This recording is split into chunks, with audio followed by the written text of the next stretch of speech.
Menteri Kementerian 4241986. Kenalkan, nama saya Aulia Yulianti dengan NIM 6424121. Perkenalkan, nama saya Tessa Kauna Supriyadi dengan NIM 6241491. Tanpa berlama-lama lagi, kita mulai sesi pertama. Perkenalkan, saya Tessa Kauna dan sudah tempat dipersilakan.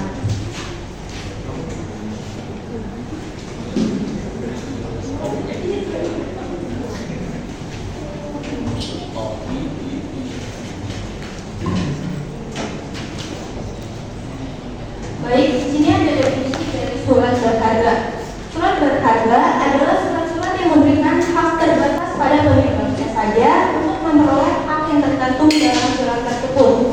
Surat berharga berarti akta atau alat-alat bukti yang menurut kehendak penerbitnya atau ketentuan undang-undang yang diperuntukkan semata-mata sebagai upaya bukti dari legitimasi, di mana kata-kata tersebut diperlukan untuk melakukan penagihan. Selanjutnya di sini ada fungsi dan peranan surat berharga. Di sini ada 6. Yang pertama sebagai alat pembayaran, yang kedua sebagai pembawa hak, yang ketiga sebagai surat bukti hak tadi, dan yang keempat sebagai instrumen untuk menindakkan tagihan. Yang kelima memudahkan perdagangan dan investasi, dan yang terakhir memberikan perlindungan hukum bagi pemegangnya.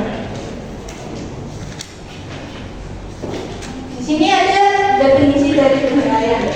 Konsep penilaian atau valuation merupakan proses penentuan harga surat berharga atau aktiva atau aset modal yang ada di suatu perusahaan. Dalam hal ini, penilaian untuk aktiva dapat dilakukan terhadap surat-surat berharga seperti obligasi, saham preferen, dan saham biasa dalam rangka melihat nilai perusahaan.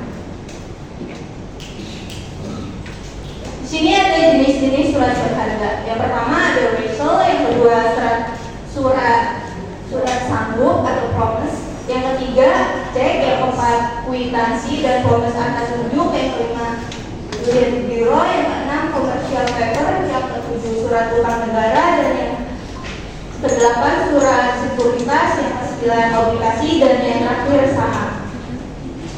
Selanjutnya akan dijelaskan oleh baik, selanjutnya saya akan menjelaskan mengenai obligasi.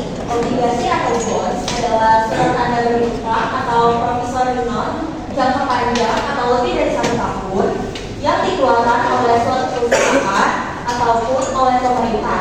Obligasi merupakan tanda bukti perusahaan memiliki utang jangka panjang kepada masyarakat. Selanjutnya ada penilaian obligasi. Penilaian obligasi berarti penentuan harga obligasi.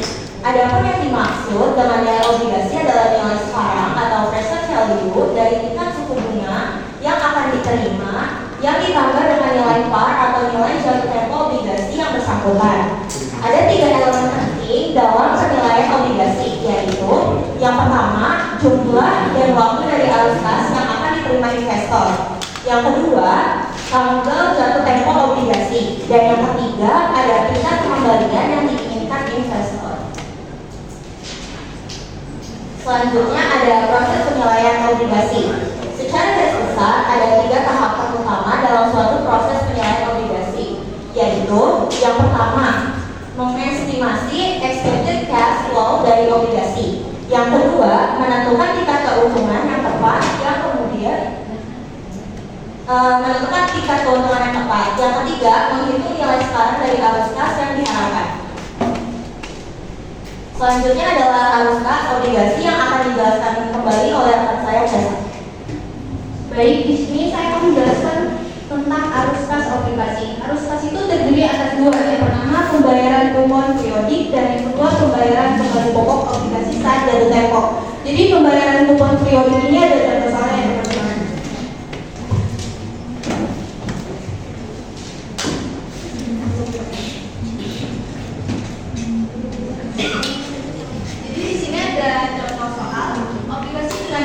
Sebesar 1.000 memiliki jatuh tempo 5 tahun dan kupon 10% per tahun yang dibayar setiap 6 bulan atau semester.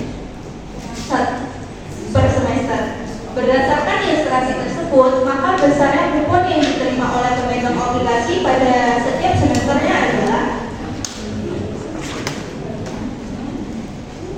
Jadi di sini udah diketahui ya teman-teman, kupon itu 10%. 10% itu 10 per 100. 10 per 100 kali, karena kita nyarinya 1 semester atau 6 bulan dan 6 bulan itu adalah setengah tahun. Jadi di sini kita tulis setengah dikali, terus dikali jumlah karya. Jumlah karya itu 1000. Yang ini ya, dikali 1000 sama dengan angka 0 yang terakhir kita hapus, kita coret. Habis ya teman-teman, 100 bagi 2 50. Jadi hasilnya 55. Apa?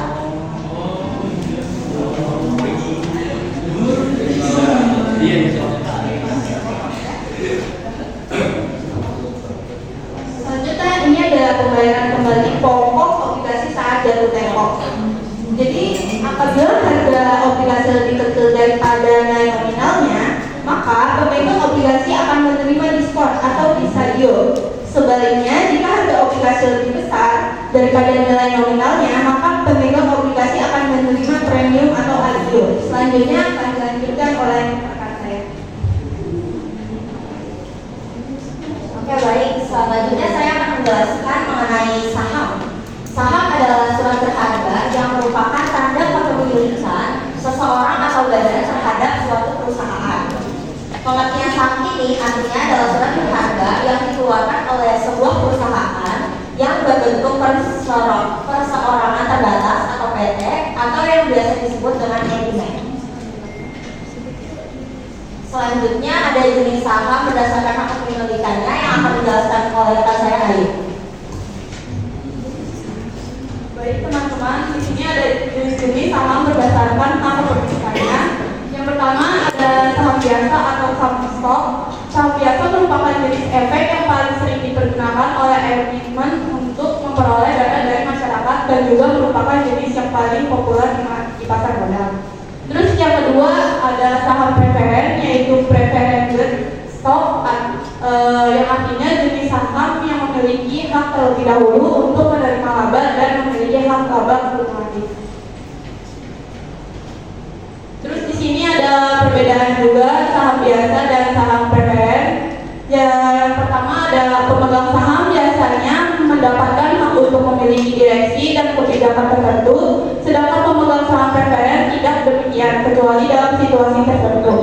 Terus yang kedua ada dividen. Pada saham biasa tergantung kinerja perusahaan. Yang ketiga, jika perusahaan belum tikar, maka dalam hal pengembalian investasi, pemegang saham preferenlah yang diutamakan dibandingkan dengan pemegang saham biasa. Terus juga ada penilaian saham biasa. Saham biasa merupakan jenis efek yang paling sering dipergunakan oleh emiten untuk memperoleh dana dari masyarakat dan juga merupakan jenis yang paling populer di pasar modal. Nah, di sini ada penilaian saham preferen yang akan dijelaskan kembali oleh rekan saya Aulia. Oke, di sini ada penilaian saham preferen. Nilai saham preferen dapat dihitung dengan formula FT sama dengan DP per KP. Di sini ada contoh soal. Samsung mempunyai saham preferen dengan dividen yang dibayarkan sebesar 1.500 tiap tahun. Tingkat return yang diinginkan investor adalah 14% dan berapakah nilai sekarang saham preferen? Nah, di sini kan sudah diketahui ya, kalau misalnya saham preferen adalah 1.500 atau bisa dibilang dengan kita tulis dulu rumusnya, 50 sama dengan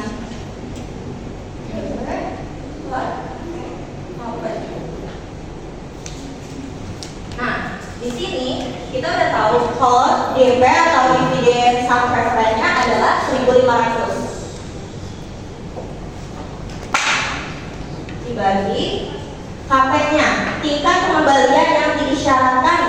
Di situ tertulis 14%. 14% kalau misalnya bisa jadikan koma, itu menjadi 0,14. Nah, tinggal kita hitung aja 1.500 dibagi 0,14. Berapa jawabannya teman-teman?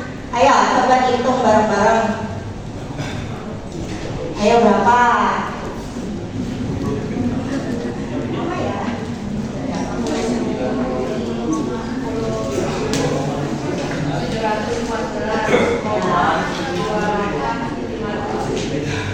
Koma 28. Ambil lagi yang terakhir, dua angka di belakang koma. Jadi nilai sekarang saham preferennya adalah 10.714,28. Paham? Oke. Selanjutnya adalah penilaian saham yang dipegang satu periode yang akan dijelaskan oleh rekan saya Ayu. Nah, di sini ada rumusnya teman-teman untuk yang dipegang saham satu periode. Harga yang pantas tersebut bisa dihitung dengan formula sebagai berikut. PO itu adalah harga saham yang pantas, PV itu present value, dan di sini ada D1 yaitu dividen yang akan dibayarkan 1 tahun mendatang per 1 tambah KS. KS itu adalah tingkat keuntungan yang disyaratkan. Kenapa di sini pangkat 1? Karena kan kita yang dicari adalah yang dipegang satu periode. Kalau misalnya 2 periode, ya satunya diganti dan seterusnya. Nah, di sini ada contoh soal juga. Sebuah perusahaan manufaktur berencana membagikan dividen sebesar 800 pada akhir tahun pertama. Diperkirakan harga saham perusahaan tersebut pada akhir tahun pertama akan mencapai 9.000 jika tingkat keuntungan disyaratkan oleh investor adalah 15%. Berapakah harga saham yang layak saat ini? Nah, ini kita cari adalah PO-nya. Ini udah kan teman-teman, mau dihapus dulu buat sekarang.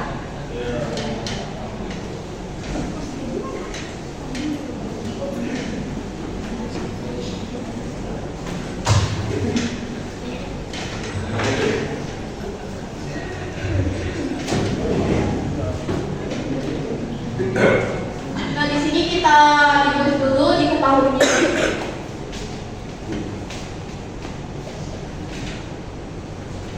Diketahui tadi D1-nya adalah dividen yang akan dibayarkan 1 tahun mendatang.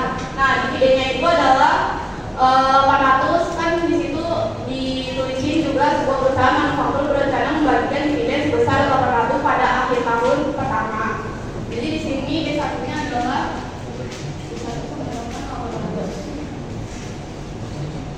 Nah, terus yang kedua adalah kita cari P1.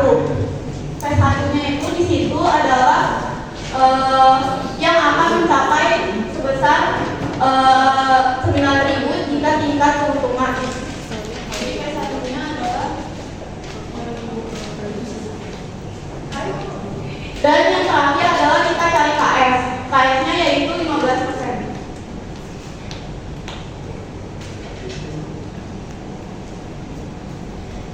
Nah, 15% ini kita ubah dulu jadi 0,15. Nah, ini bisa aja digabung jadi cuma pakai D1 ditambah P1 per 1 plus KS pangkat 1. Jadi langsung aja nggak perlu ditulis 2 kali kayak di rumus.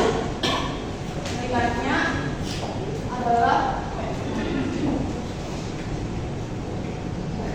jawab, jadi kita langsung aja tulis rumusnya D1 ditambah P1 per 1 ditambah KS pangkat 1. Ini D1-nya tadi udah diketahui, jadi 800 ditambah P1-nya 900 per 1 dari rumus, dan KS-nya itu adalah 0,15 pangkat 1. Nah, 800 tambah 900 adalah, ada yang tahu nggak teman-teman? 1000 per 1 tambah 0,1 adalah 1,1.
16.900 adalah 89.800. Dan hasil akhirnya tetap sama.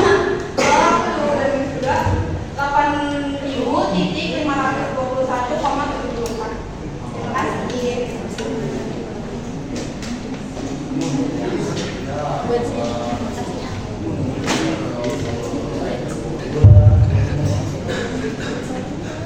Penilaian sama-samanya. Apa sih penilaian sama-samanya yang nggak tahu belum? Penilaian sama-samanya ini nilai yang menceritakan dari nilai sekarang dari seluruh aliran kas masa depan yang dibuat pemegang saham dengan waktu yang tidak terbatas sama-samanya. Ini penilaian sama-samanya ada dua model, model nilai konstan sama model tumbuh dengan tingkat pertumbuhan konstan. Itu ada rumusnya kayak 0 sampai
Di sini ada premium risiko.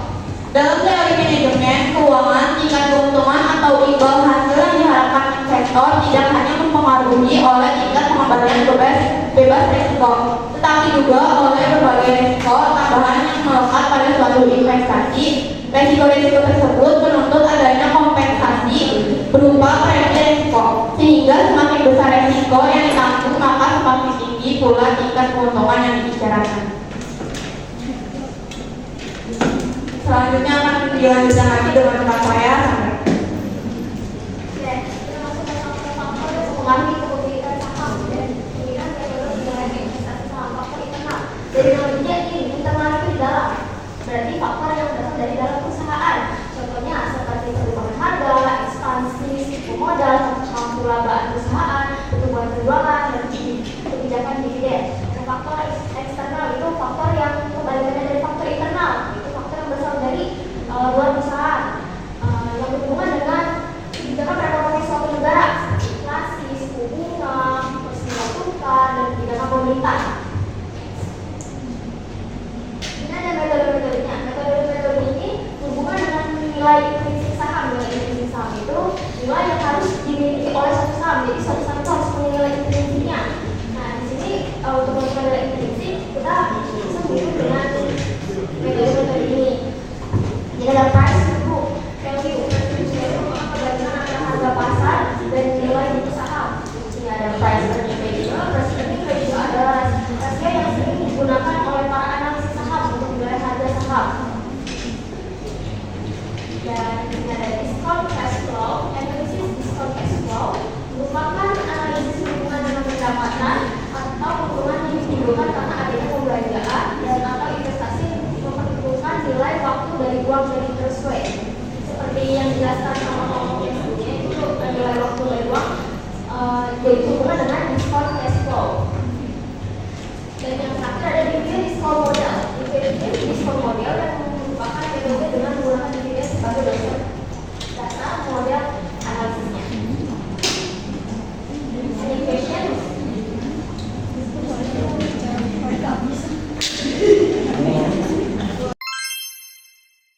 Perkenalkan, nama saya Putri Juliani dengan NIM 64121647 dari kelompok 5. Izin bertanya, yang pertama, bagaimana investor dapat menilai resiko gagal bayar atau default risk dari obligasi korporasi tertentu sebelum berinvestasi? Yang kedua, selain resiko perusahaan bangkrut, atau resiko apalagi yang paling sering dihadapi investor saham dan bagaimana cara diverifikasi dapat mengurangi resiko tersebut? Yang ketiga, mengapa surat berharga dianggap penting dalam dunia investasi dan perdagangan? Perkenalkan, nama saya Salsabila Isyana Putri, NIM 64241318, perwakilan dari kelompok 9. Izin bertanya, yang pertama, jelaskan bagaimana fungsi dan peranan surat berharga dapat mendukung kegiatan perdagangan serta investasi, dan mengapa proses penilaian valuation penting dilakukan terhadap surat berharga tersebut. Yang kedua, menurut kalian bagaimana cara meningkatkan minat masyarakat Indonesia untuk berinvestasi di obligasi pemerintahan? Yang ketiga, bagaimana cara perusahaan menilai keuntungan atau kerugian dari surat berharga yang dimiliki? Terima kasih. Nama saya Arjun Jigri dari kelompok 1 dengan NIM 64241115. Izin bertanya,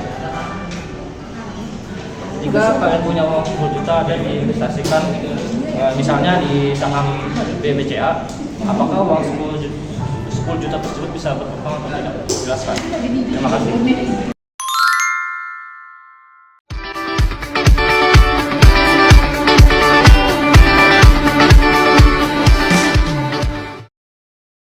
Baik, jadi kelompok kami sudah mendiskusikan jawaban dari teman-teman sekalian. Yang pertama ada dari kelompoknya Puput. Bagaimana investor dapat menilai risiko gagal bayar dari obligasi korporasi tertentu sebelum berinvestasi? Itu jawabannya. Ada beberapa cara yang bisa digunakan investor untuk menilai risiko gagal. Yang pertama ada peringkat kredit atau credit rating. Ini biasanya adalah cara yang paling umum digunakan. Yang kedua, analisis laporan keuangan. Investor bisa melihat langsung laporan keuangan perusahaan seperti laporan laba rugi, neraca, dan Dan yang terakhir kondisi industri dan ekonomi. Dan kondisi ini di tempat perusahaan demokrasi biasanya, dan industri yang biasanya sedang lesu atau menghadapi tantangan besar bisa meningkatkan risiko gagal bayar. Soal yang kedua, selain risiko perusahaan bangkrut, risiko apa lagi yang paling sering dihadapi investor saham dan bagaimana cara diversifikasi dapat mengurangi risiko tersebut? Nah, selain risiko kebangkrutan, investor saham juga sering menghadapi risiko pasar dan risiko spesifik. Nah, risiko pasar ini berupa risiko yang mempengaruhi seluruh pasar, bukan hanya satu perusahaan. Contohnya perubahan suku bunga, resesi ekonomi, atau ketidakstabilan politik. Nah, risiko ini tidak bisa dihilangkan hanya dengan diversifikasi. Yang kedua, ada risiko spesifik. Nah, risiko ini yang hanya mempengaruhi satu perusahaan atau industri tertentu. Contohnya penurunan penjualan produk, masalah manajemen, atau skandal perusahaan.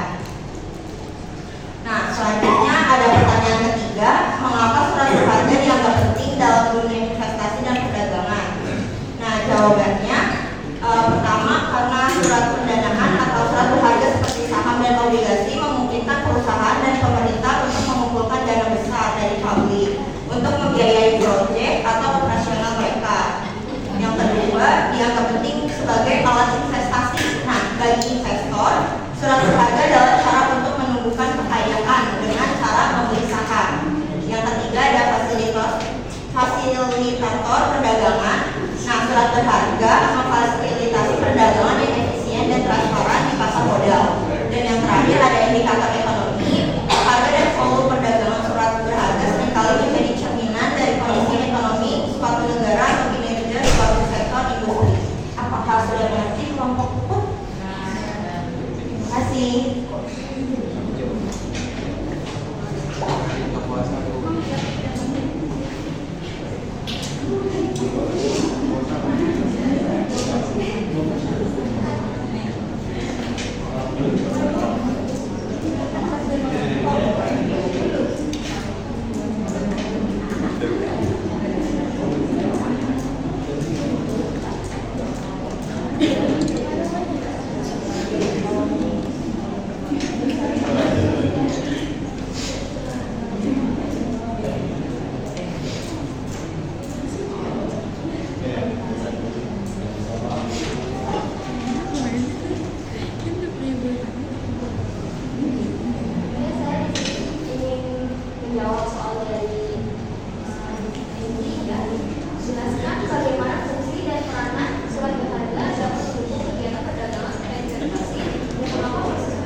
memiliki potensi untuk berkembang, tetapi tidak ada jaminan pasti. Berinvestasi di saham BCA selama 1 tahun sangat mungkin menghasilkan keuntungan karena fundamentalnya kuat, namun tidak ada kepastian karena adanya